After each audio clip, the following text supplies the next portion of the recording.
نفسي اعرف انت هتعمل سبسكرايب امتى؟ لما يجرى لي حاجه مثلا، لما ايه اللي يحصل عشان تعمل سبسكرايب؟ انزل اعمل سبسكرايب، مش تخسر اي حاجه، وانت طالع اعمل لايك، محدش هيدفعك جنيه، فمش هتدفع اي جنيه. انزل يا عم اعمل سبسكرايب واشترك في القناه لو انت مش مشترك. عايزين نوصل مليون سبسكرايبر، بقالي سنه بقول الجمله دي، في ايه يا جدعان؟ انزل يا عم اعمل سبسكرايب يا عم، وانت طالع اعمل لايك، مش تخسر اي حاجه. ويلا بقى بينا ندخل في المهم. سيبك بقى من الايفون 15 والحاجات اللي انت مش هتعرف تشتريها دي، تعال اقول لك ايه اللي انت ممكن تشتريه ينافس الايفون 15 عادي جدا. الموبايل اللي انا بتكلم عليه النهارده هو الريلمي ال11 برو بلس. الموبايل ده بيسموه فلاج شيب كيلر او قاتل الفلاج شيب، كلمه كبيره قوي، ولكن الموبايلات دي لما سموها كده هي فعلا بيقصدوا فعلا ان هي تتسمى فلاج شيب كيلر، لان هي بتيجي بامكانيات الفلاج شيب ولكن بسعر الفئه المتوسطه العليا. الموبايلات دي مش رخيصه برضو، ولكن مش غاليه قوي زي الفلاج شيب زي الايفون 15 مثلا اللي لسه نازل. تعالوا قبل ما اتكلم عن الموبايل بيجي بامكانيات ايه وبيجي بشاشه ومعالج والكلام الرام والكلام ده، خلينا نتكلم عن الديزاين او التصميم بتاع الموبايل. التصميم هنا مش طبيعي حرفيا، ده اشيك موبايل اشوفه في 2023. للاسف حاليا الموبايلات بقى شكلها ممل، حتى الايفون 15 اللي لسه نازل، انا مش عارف ليه بتكلم عن الايفون 15 النهارده كتير، ولكن حتى الايفون 15 اللي لسه نازل شكله ما اتغيرش من ساعه الايفون 11، شكله ما اتغيرش من 4 سنين تقريبا. تعالوا كده اتفرجوا على ظهر الموبايل. اولا الموبايل هنا جاي بظهر جلد صناعي، وفي ستيتشنج او اكنه خيط كده على ظهر الموبايل، وفي النص هتلاقي ديزاين كده اكنه سوسته، اكن الموبايل حاجه فاشن او حاجه بتتلبس. وفعلا اللي عامل الموبايل ده ديزاينر، انا مش فاكر اسمه قوي، ولكن هو ديزاينر معروف، ديزاينر فاشن معروف، مش مجرد واحد كده عامل ديزاين الموبايل وخلاص. الموبايل هنا جاي باللون الابيض اللي مصنوع من الجلد زي ما احنا قلنا، وهنلاقي الخط اللي شبه السوسته ده جاي بلون ذهبي، هنلاقي الفريم بتاع الموبايل جاي باللون الذهبي، ولو بصينا كده هنلاقي دايره الكاميرات اللي جواها دايره عامله زي السي دي كده، بتديك انعكاسات لما توجهها النور، برضو جايه باللون الذهبي. الصراحه التصميم او الديزاين الموبايل هو قطعه فاشن، تحس ان هو لبس، يعني تحس ان انت ممكن تلبس الموبايل ده، ممكن تحطه تيشيرت كده اي كلام. المهم يعني ان هو شيك جدا جدا حرفيا، يعني شيك قوي. نخش بقى في الحاجات المهمه اللي انت اصلا شاري بيها الموبايل، يعني سيبك من الديزاين والكلام ده الكلام ده اذواق، ولكن انت هتشتري الموبايل ده لانه فلاج شيب كيلر زي ما احنا قلنا. الموبايل ده جاي بشاشه بحجم 6.7 بوصه بدقه فول اتش دي بلس. الشاشه هنا من نوع اموليد، تدعم الواحد بليون لون، تدعم الاتش دي ار 10 بلس، 120 هرتز، والبيك برايتنس بيوصل لغايه 950 نت. شاشه حلوه جدا، وزي ما قلنا هي منحنيه الاطراف او كيرف. الحواف بتاعت الشاشه تعتبر مفيش حواف تماما، الحواف سيمتريكال جدا او متناسقه، الحافه اللي تحت زي الحافه اللي فوق زي الحواف اللي في الجناب. طبعا زوايا الرؤيه وتوليد الالوان للشاشه حلوه جدا، والسطوع بتاعها تحت اشعه الشمس حلو جدا. واهم حاجه بتميز الموبايل ده وهو المعالج هنا من ميديا تك دايمنستي 7050. المعالج ده 6 نانومتر. البروسيسور ده انا بعتبره بروسيسور فلاج شيب، يقارن مع بروسيسورات الفلاج شيب.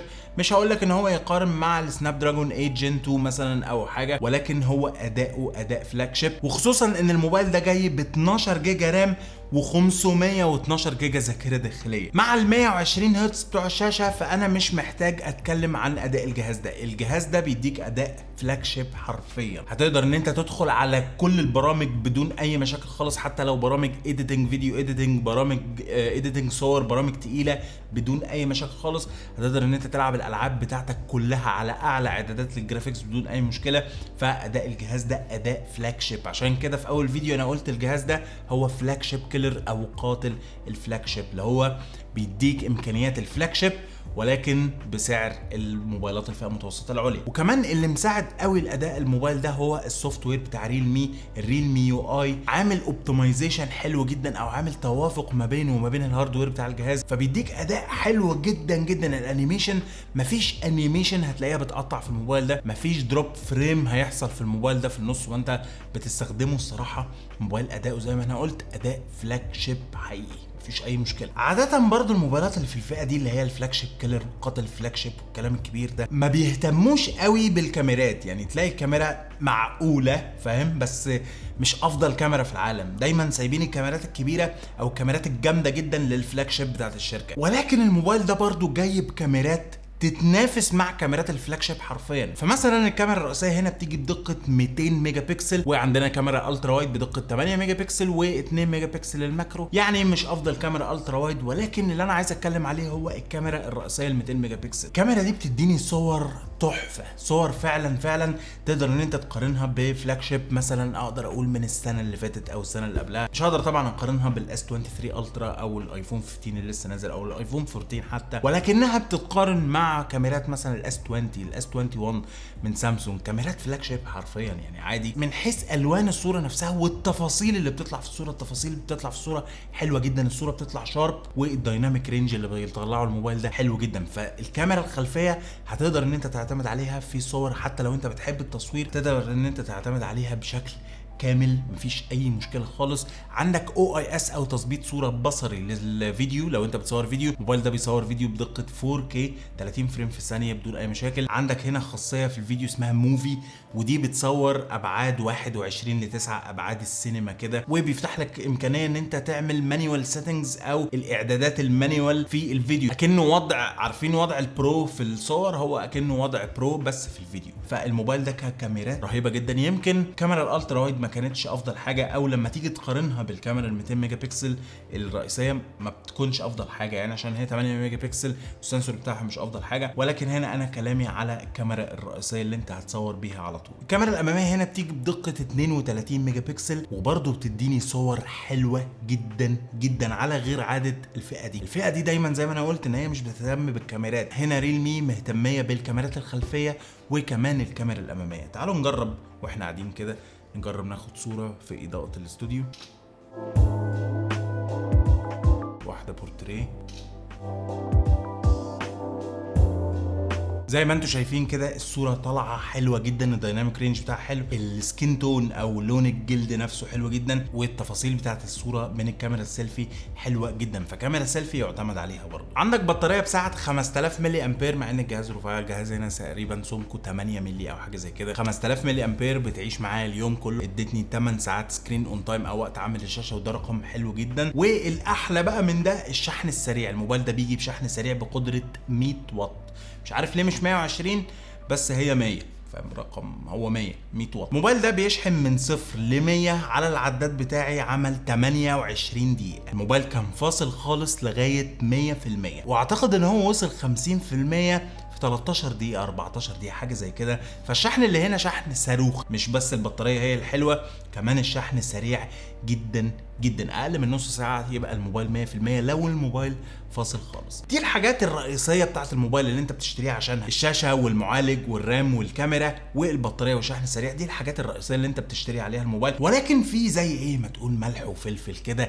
يظبطوا الطبخة، فاهم الفكرة؟ الملح وفلفل في الموبايل ده هم حاجة زي مثلا الهابتك فيدباك. الموبايل ده فيه فايبريتور بيديك نقرة او نبضات كده لما تيجي تتفاعل مع السوفت وير، لما تيجي تكتب على الكيبورد، والفايبريتور اللي هنا محترم جدا وبتحس فعلا بالفيدباك اللي بيطلع من الموبايل ده. عندنا مثلا سماعات ستيريو، هي من احسن السماعات اللي انا سمعتها في الفئه بتاعه الموبايل ده، سماعات نقيه جدا وفيها بيز حلو جدا على الموبايل وصوتها عالي ونقي. عندنا طبعا شاشه الاموليد، فعندنا بصمه تحت الشاشه اللي شغاله بشكل سريع جدا. عندنا حاجه اسمها رام اكسبانشن هنا، ان انت ممكن تزود الرامات ال 12 جيجا بتاع الموبايل ده تخليهم 24 جيجا. هو الموبايل بياخد 12 جيجا من الذاكره الداخليه بيحطهم في الرام عشان يبقى مجموع الرامات بتاعتك 24 جيجا رام، وطبعا زي ما قلنا 512 جيجا ذاكره داخليه. الموبايل ده للاسف مش بيتحط له ميموري كارد. موضوع ان انت تحط ميموري كارد في الموبايل ده اولا قديم جدا، تاني حاجه معاك 512 يا باشا، هتعوز ايه ميموري كارد يعني؟ مش فاهم يعني. ما عندكش للاسف منفذ 3.5 مللي للسماعات، بس اعتقد ان الناس كتير قوي بتستخدم السماعات الوايرلس دلوقتي، والسماعات الوايرلس دلوقتي او اللي هي اللاسلكيه بتيجي بسعر مثلا 600 جنيه 500 جنيه. دلوقتي في سماعات حلوه ب 600 700 جنيه، فانا اعتقد برضو ان ما عندكش مشكله في موضوع السماعات ده. وبس كده، دي كل حاجه عن الريلمي 11 برو بلس اللي فعلا قاتل الفلاج شيب، لان سعره لما سألت عليه في المحلات لقيته بيتراوح ما بين 15.5 ل 16.5. السعر ده دلوقتي يجيب لك موبايل فئة متوسطة، بس مش فئة متوسطة عليا حتى، او يا عم يجيب لك فئة متوسطة عليا، فاهم؟ ما يجيبلكش فلاج شيب كيلر او ما يجيبلكش قاتل الفلاج شيب اللي هو منهم الموبايل ده. الموبايل ده زي ما قلنا شاشه اموليد 1 بليون لون 120 هرتز يعني شاشه تمام. الموبايل ده المعالج بتاعه قوي، معالج قوي جدا، 12 جيجا رام مع 512 جيجا ذاكره داخليه، وممكن تزود الرامات دي زي ما قلنا تخليهم 24 جيجا. عندك الكاميرات ال 200 ميجا بكسل والاماميه ال 32 ميجا بكسل، كاميرات رهيبه جدا. عندك البطاريه ال 5000 ملي امبير، بطاريه قويه، والشحن السريع 100 واط اللي بيشحن الموبايل ده من 0 ل 100 في 28 دقيقه على التايمر بتاعي. عندك سماعات الاستيريو، الهابتك فيدباك، البصمه اللي تحت الشاشه. موبايل الصراحه انا شايفه ان هو مش ناقصه اي حاجه، وانا اعتقد ان هو افضل اختيار في السعر ده، في سعر اللي هو 15 ونص ل 16 ونص، هو افضل اختيار في السعر ده. لو انا غلطان قول لي تحت في الكومنتات انا غلطان في ايه، وهرد على كل الكومنتات. يعني اكتب لي اي كومنت بتسال عن الموبايل ده او غير الموبايل ده، هرد على كل الكومنتات اللي جايه لي في الفيديو ده. والاهم ما تنساش تعمل لايك، والاهم ما تنساش تعمل سبسكرايب. عايزين نوصل مليون سبسكرايبر، بقالي كتير قوي فعلا يا جماعه، خلينا بعيد عن الهزار. يعني انا بقالي كتير جدا بقول موضوع المليون سبسكرايبر ده واكن حد مثلا عمل لنا عمل او عمل لنا سحر. فعلا طبعا انا ما بؤمنش بالكلام ده، بس يعني حاجه غريبه جدا. بقالنا فعلا كتير جدا بقول عايزين نوصل مليون سبسكرايبر. انتوا عارفين اللي باقي ايه؟ اللي باقي 6000 او 5000 وبعدين مش عايزين يجوا، فاهم؟ فانزل تحت اعمل سبسكرايب وقول لصاحبك يجي يعمل سبسكرايب، وقول للعيله كلها تيجي تعمل سبسكرايب، مش تخسر اي حاجه. عايزين نوصل بقى مليون سبسكرايبر انتوا عارفين. وبس كده، كان معاكم محمد سامي، اشوفكم في فيديو جديد ان شاء الله. السلام عليكم.